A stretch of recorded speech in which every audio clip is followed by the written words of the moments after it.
보이지 않는 힘의 단계, 양자력의 세계, 생명은 어디까지 연산하는가? 우리는 오랫동안 세계를 단단한 물질과 명확한 인과관계로 이루어진 구조로 이해해왔다. 그러나 현대과학은 이 안정된 그림 아래에 또 다른 단계가 존재함을 점점 더 분명하게 드러내고 있다. 그 층위는 보이지 않지만 모든 것을 조직하는 질서, 곧 양자력의 세계다. 중력의 본질에 대해서도 상대성 이론에서 양자중력 이론으로 이동하는 연구들이 있다. 아인슈타인의 일반 상대성 이론은 거시 세계에서 중력을 시공간의 공률로 완벽하게 설명하지만 미시 세계와는 수학적으로 통합되지 않는 문제가 있었다. 현재 물리학계는 중력을 양자역학적으로 설명하려는 양자중력 이론을 완성하기 위해 분투 중이다. 상대성 이론이 무너지기 직전이라기보다는 이를 포함하는 더 큰 통합 이론이 장래에 태동할 가능성도 있다. 양자역학은 현실이 고정된 실체가 아니라 가능성의 필드 위에서 형성된다는 사실을 보여준다.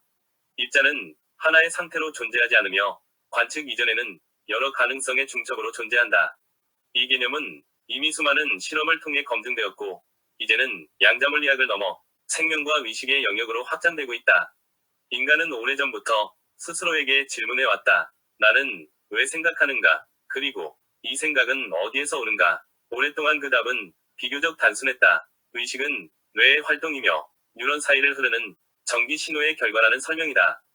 이 관점은 오늘날 신경과학의 토대를 이루고 있으며 많은 현상을 그럴듯하게 설명해왔다.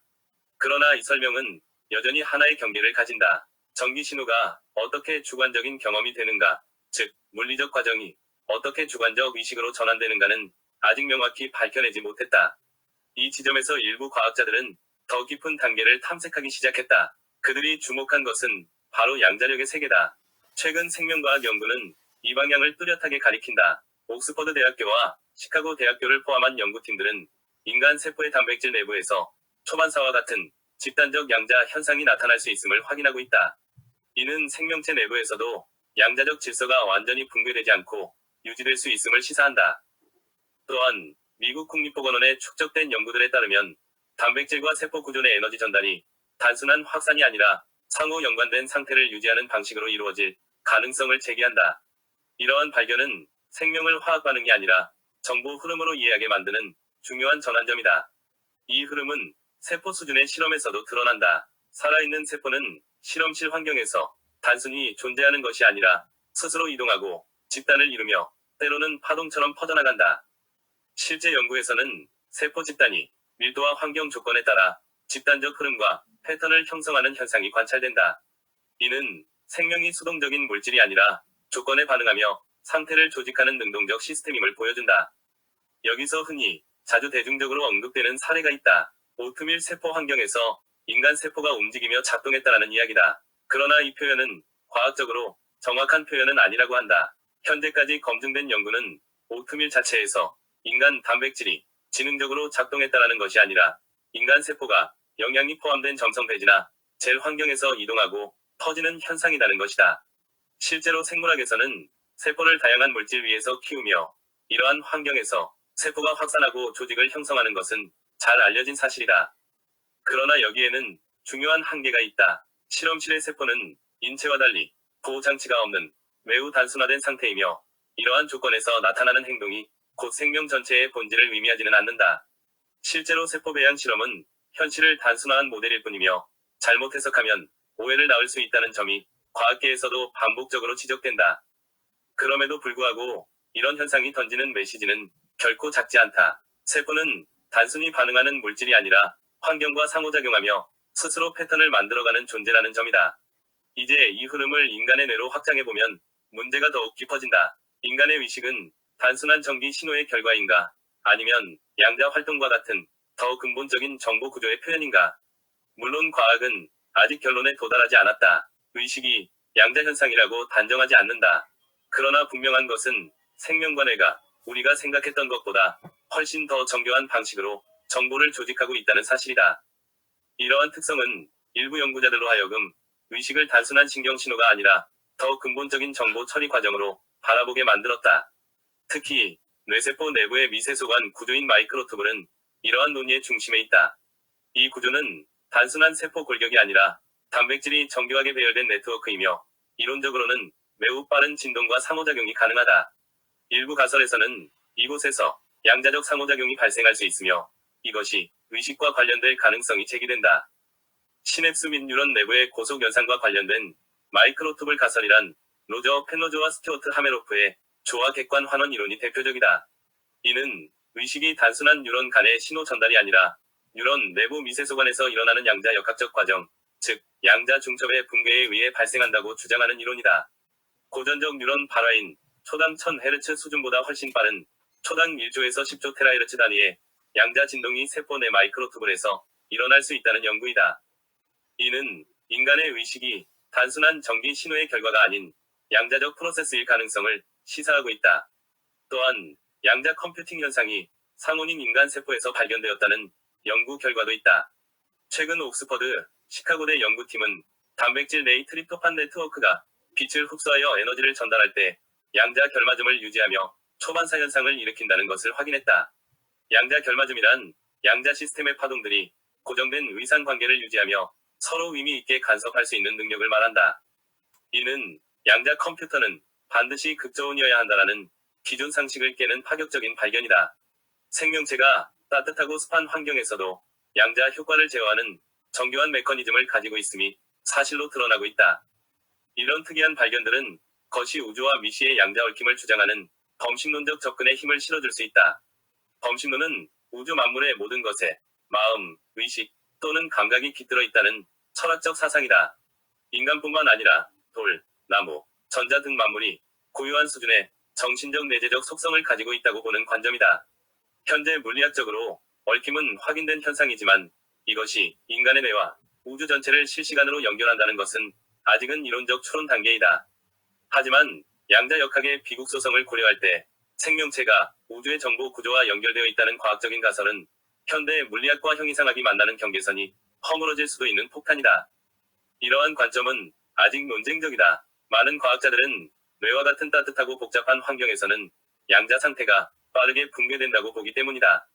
양자 컴퓨터를 작동하기 위해서는 마이너스 273도라는 절대 영하 온도가 필요하고 그런 시설 구축에 엄청난 돈과 기술이 필요하다. 또한 실제로 의식의 대부분의 기능은 기존 신경과학만으로도 상당 부분 설명 가능하다.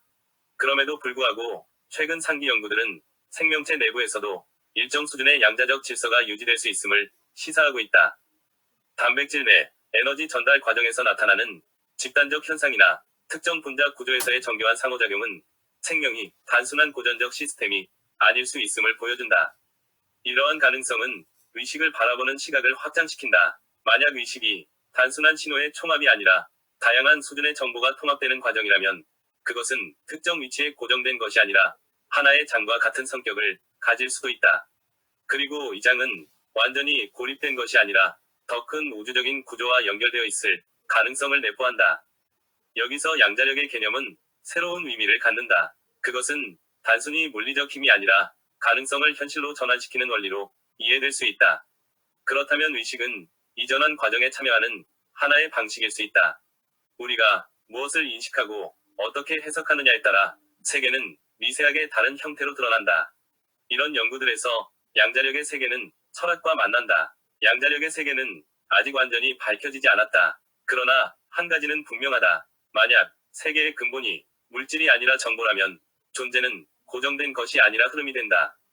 그리고 인간은 그 흐름을 바라보는 존재가 아니라 그 안에서 끊임없이 참여하고 조정하는 존재가 된다. 우리는 더 이상 우주를 외부에서 관찰하는 존재가 아니다. 우리의 생각과 생명 현상은 물질인 단순한 신경 활동이 아니라 거대한 우주 정보 구조 속에서 일어나는 미세한 재배치일지도 모른다.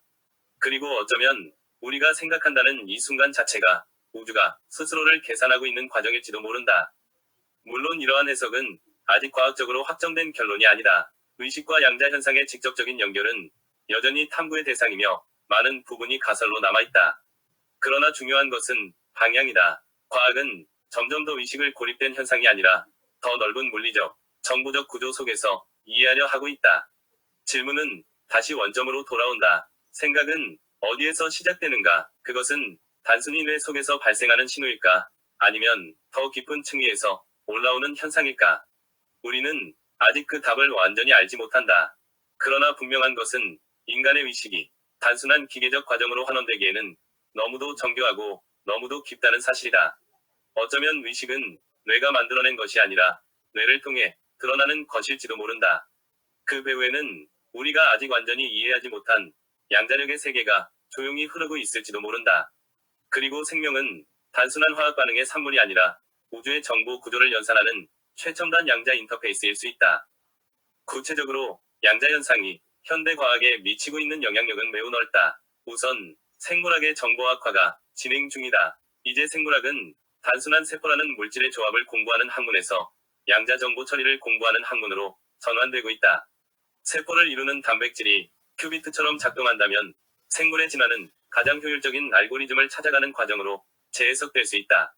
그리고 인간 존재의 가능성이 확장될 길이 열릴 수도 있다. 만약 의식이 뇌라는 물리적 공간에 갇힌 부산물이 아니라 우주적인 양자 얽힘의 일부라면 인간의 인지 범위와 영향력은 시공간을 초월할 가능성도 있다. 이는 철학적으로 주장되어 온 전체와 개별의 통합을 과학적으로 증명하려는 시도와 같다. 그리고 과학의 패러다임 전환의 임계점이 도래했다고 평가할 수 있다. 우리는 지금 뉴턴의 고전 역학이 무너지고 상대성 이론이 등장했을 때보다 더 큰 충격을 준비해야 하는 시점에 서 있다. 중력, 생명, 의식이라는 세 가지 거대 수수께끼가 양자 정보라는 하나의 열쇠로 풀릴 수도 있다는 기대감이 가장 혁명적이다. 결론적으로 우리는 단순한 유기체가 아니라 우주라는 거대한 양자 컴퓨터의 노드로서 기능하고 있을지도 모른다. 이러한 인식의 변화는 향후 인공지능 개발, 난치병 치료, 그리고 우주의 본질을 이해하는 데 근본적인 혁명을 가져올 것이다.